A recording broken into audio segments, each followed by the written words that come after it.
ആന്ധ്രാപ്രദേശിലെ അനന്തപൂർ ജില്ലയിൽ സ്ഥിതി ചെയ്യുന്ന ചരിത്രപ്രസിദ്ധമായ ഗൂട്ടി കോട്ടയുടെ ഉള്ളിലെ കാഴ്ചകളും അവ നൽകുന്ന ചിന്തകളെയും മനസ്സിലേക്ക് ആവാഹിച്ചുകൊണ്ട് ആ മനോഹരമായ കാഴ്ചകൾ കണ്ടുകൊണ്ട് കോട്ടയ്ക്കുള്ളിലൂടെ ഉള്ള എൻ്റെ നടത്തം ഞാൻ തുടരുകയാണ്. ഗൂട്ടി കോട്ടയുടെ ഉള്ളിലേക്ക് കടക്കുമ്പോൾ നമ്മൾ കേവലം ഒരു കല്ല് കോട്ടയിലേക്കല്ല, മറിച്ച് നൂറ്റാണ്ടുകൾ പഴക്കമുള്ള ചരിത്രത്തിൻ്റെ താളുകളിലേക്കാണ് കടന്നു കയറുന്നത്. ചാലൂക്യർ, വിജയനഗര സാമ്രാജ്യം, മറാഠികൾ, ഹൈദരാലി, ടിപ്പു സുൽത്താൻ, ഒടുവിൽ ബ്രിട്ടീഷുകാർ എന്നിങ്ങനെ പലരുടെ കൈമറിഞ്ഞ ചരിത്രമാണ് ഈ കോട്ടയ്ക്കുള്ളിലെ ഓരോ കല്ലിനും മണ്ണിനും പറയാനുള്ളത്. ഷെല്ലാകൃതിയിൽ നിർമ്മിച്ചിരിക്കുന്ന ഈ കോട്ട പുരാതനവും അതിവിശിഷ്ടവുമായ നിർമ്മാണ രീതിയാണ് കൈക്കൊണ്ടിരിക്കുന്നത്. കോട്ടയുടെ ഉള്ളിലേക്ക് കയറുന്തോറും അതിൻ്റെ തന്ത്രപരമായ നിർമ്മാണം നമ്മെ അത്ഭുതപ്പെടുത്തുന്നതാണ്. ഒരു മുത്തുച്ചിപ്പിയുടെ ആകൃതിയിലാണ് ഇതിൻ്റെ ഉൾഭാഗങ്ങൾ ഒരുക്കിയിരിക്കുന്നത്. ശത്രുക്കൾക്ക് പെട്ടെന്ന് ഉള്ളിലേക്ക് കടക്കാൻ കഴിയാത്ത വിധം സുരക്ഷിതമായ 15ഓളം പ്രവേശന കവാടങ്ങൾ ഇതിനുള്ളിലുണ്ട്. മാറ്റമില്ലാത്ത പാറക്കെട്ടുകൾക്കിടയിലൂടെയുള്ള ഈ പാതകൾ പഴയകാല യുദ്ധതന്ത്രങ്ങളുടെ തീക്ഷ്ണതയെ ഓർമ്മിപ്പിക്കുന്ന ഒന്നുകൂടിയാണ്. കോട്ടയുടെ ഏറ്റവും മുകളിലായി മലമുകളിൽ സ്ഥിതി ചെയ്യുന്ന ഒരു ചെറിയ മണ്ഡപമാണ് മുരാരി റാവു സീറ്റ് എന്നറിയപ്പെടുന്നത്.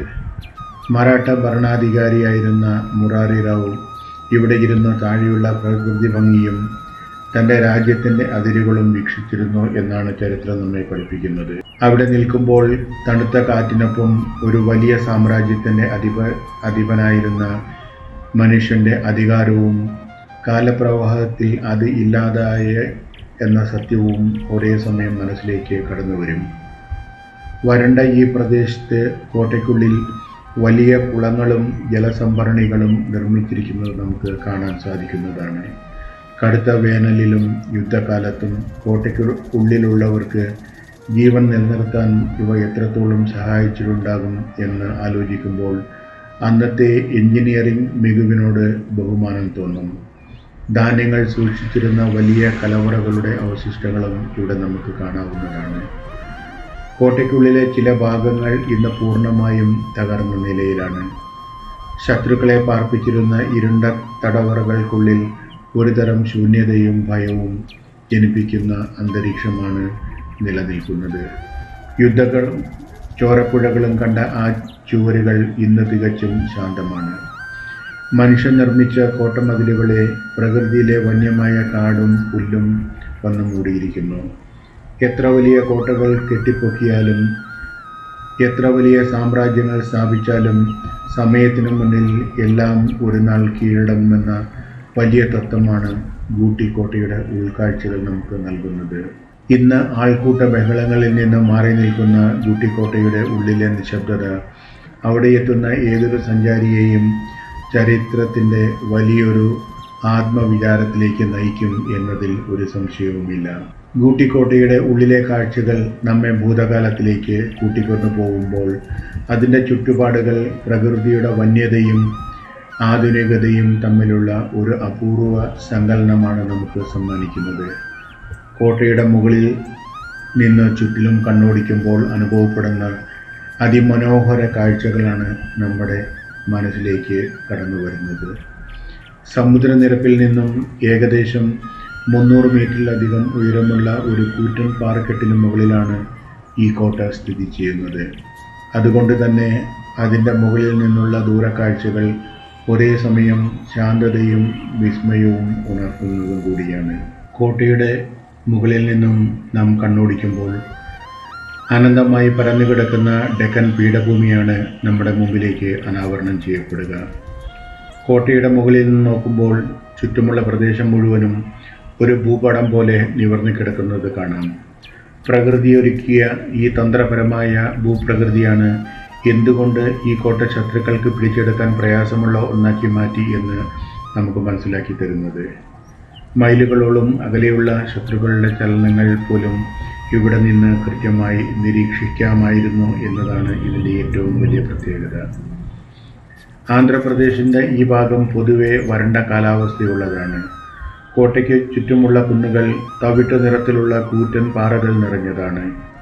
വന്യമായ ഈ ഭൂപ്രകൃതിക്ക് അതിൻ്റേതായ ഒരു സൗന്ദര്യവുമുണ്ട്. മനുഷ്യൻ്റെ ഇടപെടലുകൾ അധികമേൽക്കാത്ത, കാലങ്ങളായി മാറ്റമില്ലാതെ നിൽക്കുന്ന ഈ പാറക്കൂട്ടങ്ങൾ പ്രകൃതിയുടെ കരുത്തിനെ കാണിക്കുന്ന ഒന്നുകൂടിയാണ്. കോട്ടയുടെ വന്യമായ ശാന്തതയ്ക്ക് തൊട്ടു താഴെയാണ് ഇന്നത്തെ ഗൂട്ടി ടൗൺ സ്ഥിതി ചെയ്യുന്നത്. മുകളിൽ നിന്ന് താഴേക്ക് നോക്കുമ്പോൾ ചെറിയ വീടുകളും ഓടുന്ന വണ്ടികളും മനുഷ്യരുടെ തിരക്കുകളും നമുക്ക് കാണാവുന്നതാണ്.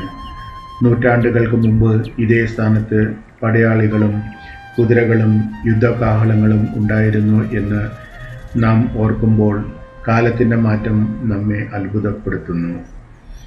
വൈകുന്നേരങ്ങളിൽ കോട്ടയുടെ ചുറ്റുപാടുമുള്ള ഒരു പ്രത്യേക ഭംഗിയാണ് നമുക്ക് കാണാൻ സാധിക്കുക.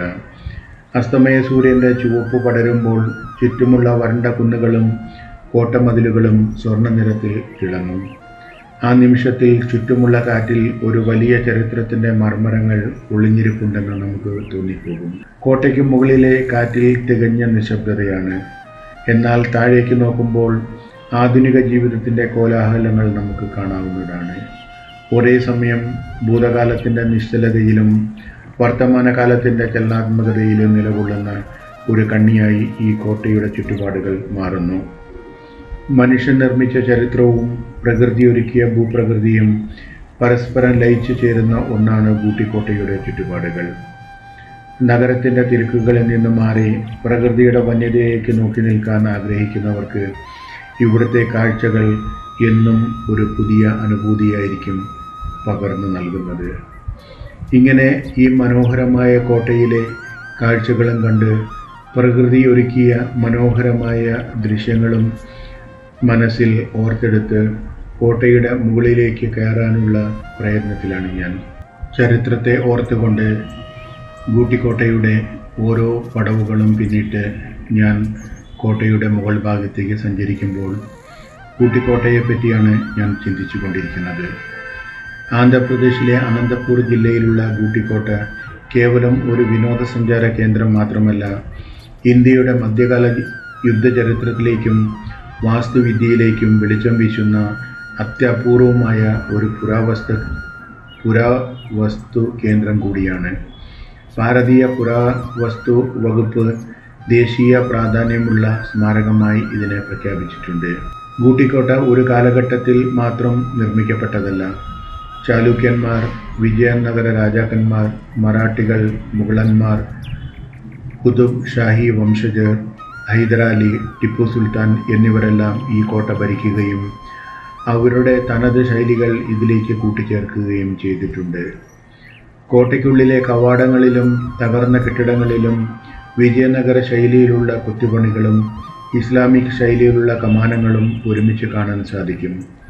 ഇത് ചരിത്രകാരന്മാർക്കും പുരാവസ്തു ഗവേഷകർക്കും വലിയൊരു പഠന വിഷയമാണ് തുറന്നു നൽകുന്നത്. ഗൂട്ടിക്കോട്ടയ്ക്കുള്ളിൽ നിന്ന് കണ്ടെടുത്ത കല്ലുകളിലെ ലിപികൾ ദക്ഷിണേന്ത്യൻ ചരിത്രത്തിലേക്ക് വെളിച്ചം വീശുന്നവ കൂടിയാണ്. ഇവിടെയുള്ള കന്നഡ, തെലുങ്ക് ഭാഷയിലുള്ള ശിലാലേഖനങ്ങൾ ചാലൂക്യ രാജാവായിരുന്ന വിക്രമാദിത്യൻ ആറാമൻ്റെ കാലത്തെക്കുറിച്ചുള്ള വിവരങ്ങൾ നൽകാൻ മതിയായവയാണ്. ഈ കോട്ടയെ പഴയ രേഖകളിൽ ഗദാമണി എന്നാണ് വിശേഷിപ്പിച്ചിരിക്കുന്നത്. കോട്ടയുടെ ഉടമസ്ഥാവകാശം മാറിയതിനെക്കുറിച്ചുള്ള വ്യക്തമായ ചരിത്രരേഖകൾ ഈ ശിലകളിൽ പുരാവസ്തു വകുപ്പ് കണ്ടെത്തിയിട്ടുണ്ട്. വരണ്ട പ്രദേശമായ ഡെക്കൻ പീഠഭൂമിയിൽ ഇത്രയും വലിയൊരു കോട്ടയ്ക്കുള്ളിൽ എങ്ങനെ ജനങ്ങൾ ജീവിച്ചു എന്ന ചോദ്യത്തിനുള്ള ഉത്തരമാണ് അതിൻ്റെ ജലസംഭരണികൾ. മലമുകളിലെ സ്വാഭാവികമായ പാറക്കെട്ടുകളെ മുറിച്ചു മാറ്റി നിർമ്മിച്ച വലിയ കുളങ്ങളും ലിങ്ക് ടാങ്കുകളും പുരാതന ഹൈഡ്രോളിക് എഞ്ചിനീയറിംഗിൻ്റെ മികച്ച ഉദാഹരണങ്ങളാണ്. മഴവെള്ളം ഒട്ടും നഷ്ടപ്പെടാതെ സംഭരിക്കാനുള്ള ഈ സംവിധാനം പുരാവസ്തു ശാസ്ത്രജ്ഞരെ ഇന്നും അത്ഭുതപ്പെടുത്തുന്ന ഒന്നായി നിലകൊള്ളുകയാണ്. ശത്രുക്കൾക്ക് പെട്ടെന്ന് ആക്രമിക്കാൻ കഴിയാത്ത വിധം മലയുടെ സ്വാഭാവികമായ ഘടനയെ ഉപയോഗപ്പെടുത്തിയാണ് കോട്ടമതിലുകൾ ഇവിടെ നിർമ്മിച്ചിരിക്കുന്നത്. കോട്ടയുടെ ഉൾഭാഗം ഒരു മുത്തുച്ചിപ്പിയുടെ ആകൃതിയിൽ രൂപകൽപ്പന ചെയ്തിരിക്കുന്നു.